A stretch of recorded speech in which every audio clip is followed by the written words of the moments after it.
there's a couple things about the Quran that make it impossible to be replicated, and one of those is that it's free from error.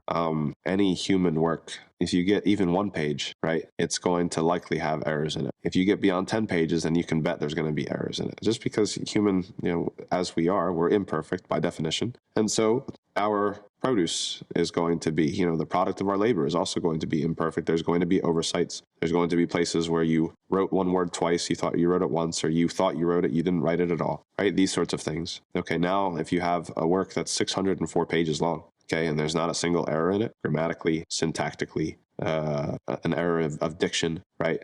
How do you explain it, right? You can't. Another thing that makes the Quran unable to be replicated is its directness, okay? So it's interesting that the Quran is sort of like a halfway between prose and poetry. There is sometimes meter, there's often rhyme, and yet it's not bound by those sorts of rules, right? Because there's a trade-off. If you subject your work or your literary work to the strict rules of meter and rhyme, then in order to satisfy those rules and sound a certain way, you're going to have to compromise on the meaning at some point. You're going to have to make a sentence sound a little bit funny. Even if you go to Shakespeare and Pope or the big, poets of any language, there's tafawut. It's like there's some of their lines are great, and those are the ones that are on the coffee mugs, and there's other lines it's like, it's like, well, he just had to get through that until he got later, right? And so the style is restrictive, and it affects the meaning, okay? And that's the opposite in the Quran, is that the meaning comes first. And so there is a style to the Quran that's very different from everything else, unprecedented, honestly, when you look at the sort of Arabic poetry and the history of Arabic poetry, but also is that it's a text that is singularly geared towards the meaning, right? And so it uses poetic devices, especially to demonstrate and to grab attention and these sorts of things, but not ever at the expense of the meaning, right? The meaning is always there, guiding you, instructing you, exhorting you,